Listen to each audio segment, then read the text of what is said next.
अमृतेश्वरी जी चरण कमलेभ्यो नमः। माँ, आपने मेरे पिछले प्रश्न का उत्तर दिया, इसके लिए मैं आपको प्रणाम कर रही हूँ। माँ, मेरा अगला प्रश्न ये है कि हम जप और अनुष्ठान करते हैं और हमारे मन को शांति नहीं मिल रही है, उसका क्या कारण है? हमें उसके बारे में ज्ञान प्रदान करें।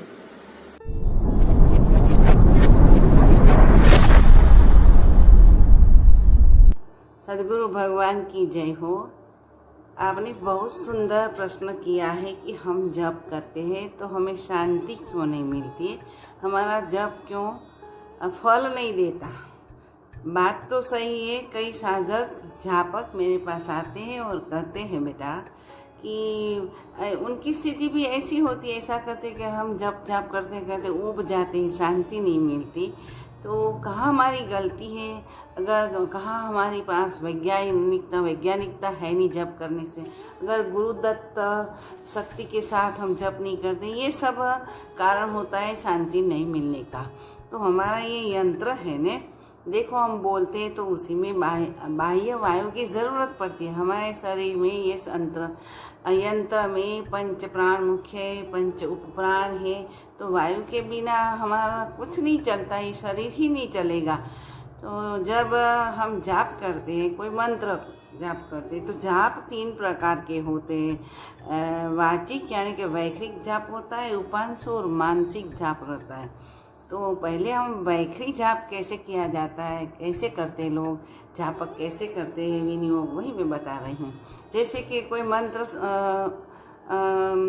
मन में धारण कर लिया, जैसे श्री कृष्ण शरणम मम, अगर श्री राम जय जय राम, तो ओम नमः शिवाय कोई भी मंत्र लेते हैं तो उसी में क्या प्रक्रिया होती है। हमारा ये जो स्वर पेटी है ने, इस स्वर पेटी में तालु है, जीभ है, दंत है, ओष्ठ है, ये सब होता है ने।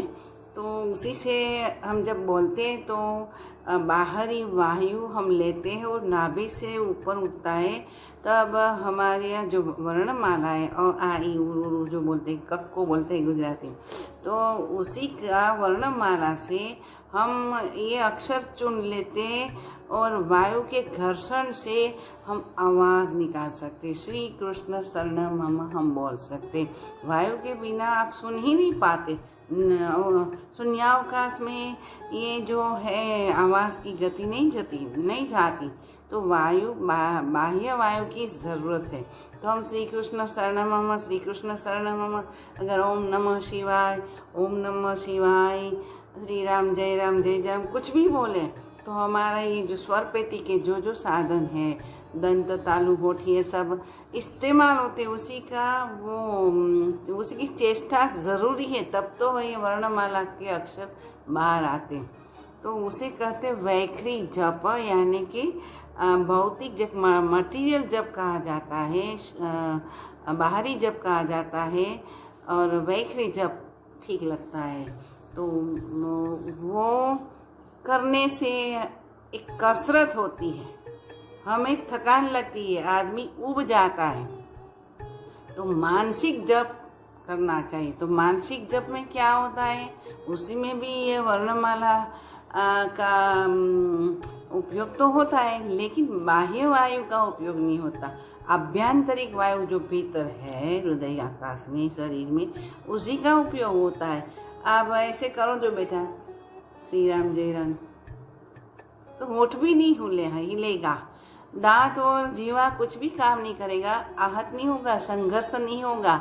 इसलिए क्या होगा, धीरे धीरे आवृत्ति होने लगेगी श्री राम जय राम। अगर कोई भी मंत्र की, जैसे श्री कृष्ण शरणम मम, श्री कृष्ण शरणम मम मानसिक रीति होता है, उसी में हमारी जो प्राण शक्ति है ने, वो कार्यान्वित हो जाती है और अक्षरमाला में आदि में कोई संघर्ष नहीं होता।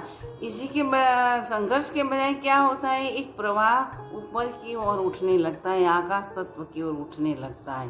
तो हमारा मन उसी के साथ, आवृत्ति के साथ जुड़ जाता है। आप देखो, बैठिए तो मेरे साथ बात तो करती है, ये सब लोग करते हैं, लेकिन उसी के भीतर कोई ना कोई विचार भी चलता है, तो वो विचार भी देखता है ने, और कौन सा विचार हमें रजू करना है, प्रकट करना है, उसी को बुद्धि तुरंत पृथक कर देती है और हम वैखरी वाणी से बोल देते हैं। सही बात है, ये प्रक्रिया तो सबको मालूम है, सबको अनुभव है।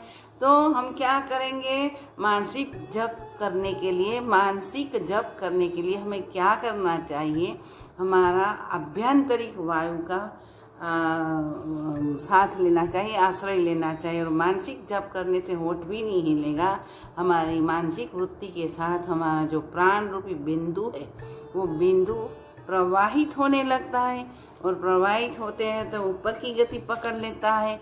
धीरे धीरे आवृत्ति यानी कि मंत्र की आवृत्ति, श्री कृष्ण शरणम बार बार जब हम जपते हैं मानसिक रीते, तो नाद वो बिंदु है प्राण शक्ति, वो नाद में प्रवाहित होने लगती है भीतर भीतर।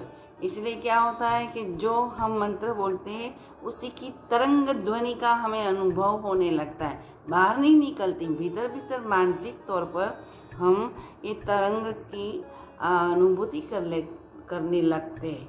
यानी कि जब जब ये आवृत्ति बढ़ने लगती है तो आभ्यंतरिक वायु और हमारा मानसिक जो प्राण शक्ति है या प्राण बिंदु है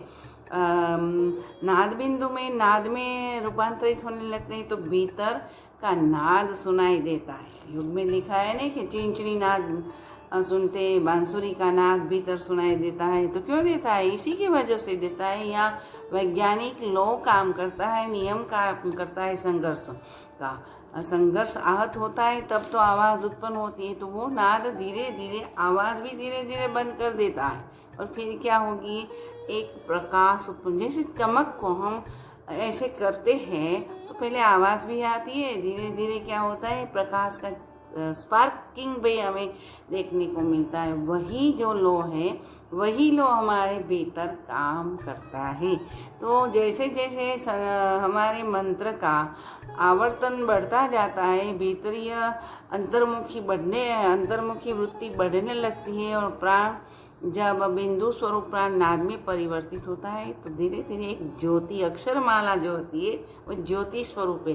क है, ख है जो हम बोलते हैं, ये अक्षर माला इसीलिए, ऐसे तो क्षर है, क बोला तो वो तो कल कहीं और जाके ठहर गया है ना, लेकिन वो कभी नाश नहीं होता, इसीलिए तो अक्षर माला कहा जाता है वर्णमाला को। मेरी बात समझ में आती हो ना। तो धीरे धीरे ये जो मानसिक स्थिति मैंने बताई मानसिक जप की, तो उसी से हमें प्रकाश दिखने लगेगा, शांति मिलने लगेगी, और हम धीरे धीरे यहाँ से जो वायुमंडल है यहाँ से आकाश मंडल शुरू हो जाता है हमारे भीतर। ये व्यवस्था परमात्मा की ओर से यंत्र में की गई है।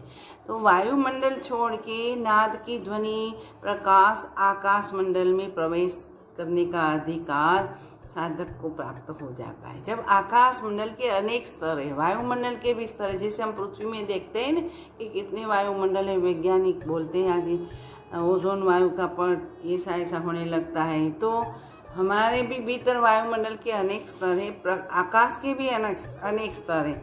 जब अंतिम स्तर यानी कि सर्वोच्च स्तर है, उसी को हम लांघित करके उत्क्रमित करके जब जापक सर्वोच्च आकाश के स्तर में प्रवेश करता है, तब चिदाकाश में प्रवेश करता है। उसी समय धीरे धीरे धीरे ये सृष्टि का विस्तार प्रकाश में होने लगता है।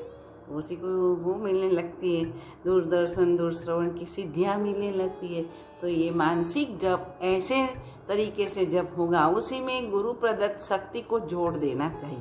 जब ये गुरु प्रदत्त शक्ति के आश्रय लेके, ये आभ्यंतरिक वायु का आश्रय लेके जब इस ढंग से इस तरीके से मानसिक जप होगा, तो अंतर्मुख वृत्ति होगी, तो अपने आप धीरे धीरे मन की शांति मिलने लगेगी। इतना ही नहीं, जैसे जैसे आवृत्ति बढ़ने लगेगी जप की, तो संकल्प जो हमारा है वही संकल्प इच्छा वृत्ति संगठ होकर संकल्प का रूप धारण करती है, और हमें जो जिसके कारण जिस हेतु हमें ये जप का विनियोग करते हैं उसी का फल अवश्य मिलेगा।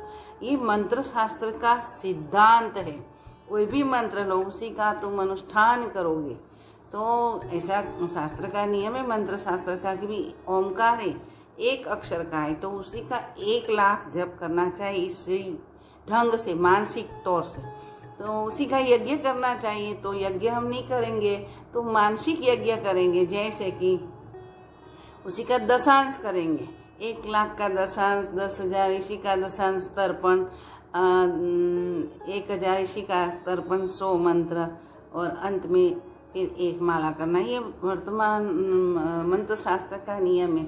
अभी कलयुग है तो 3-3 बार हमें ये अनुष्ठान करना चाहिए, तब फल मिलता है। क्योंकि कलयुग में बाहरी वृत्ति जल्दी आ जाती है, अंतर्मुख वृत्ति ठीक ढंग से ठहरती नहीं, रहती नहीं ज़्यादा समय तक। जैसे जैसे ज़्यादा समय तक हमारी ये वृत्ति धीरे धीरे स्थिर हो जाएगी, चिदाकाश में प्रवेश करेगी, तो हम निवृत्त हो जाएंगे।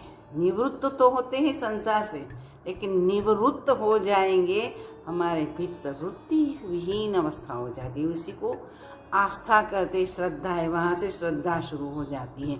तो जब श्रद्धा, मानसिक जप, गुरु की कृपा और ये आंतरिक अभ्यंतरिक ऐसी स्थिति बन जाती है, तब अवश्यम एवं अनुष्ठान फल देता ही देता है और मानसिक शांति भी मिलती है। आगे दूसरे पार्ट में मैं आगे ये जप से क्या फ़ायदा होता है, मोक्ष तक जाने के लिए जप यज्ञ क्या काम करता है, कैसे काम करता है, दूसरे पार्ट में आपको ज़रूर बताऊंगी। भगवान ने गीता में कहा है, कृष्ण भगवान ने, कि यज्ञानाम जप यज्ञोस्मि। ये सब बाहरी यज्ञ करते हैं, इसी के बजाय जप यज्ञ करो। जप यज्ञ जो अभी मैंने बताया है, ये जप यज्ञ करने से प्राण और अपान एक हो जाता है। तब तो बिंदु जो स्वरूप नाभि में है प्राण, वो नाद में परिवर्तित हो जाता है। वो नाद निवृत्त करके जापक को चिदाकाश में प्रवेश करवाता है। तब शांति की शुरुआत होती है। जब ये कई समय तक ये अवस्था बनी रहेगी, तब हमेशा के लिए शांति रहेगी। जप के बारे में आगे दूसरा मैं वीडियो बना के आपको भेजूंगी, ठीक है। जय सच्चिदानंद, जय सद्गुरु भगवान विष्णु तीर्थ स्वामी महाराज की, गंगाधर प्रकाश स्वामी महाराज की जय हो, जय हो, जय हो बेटा।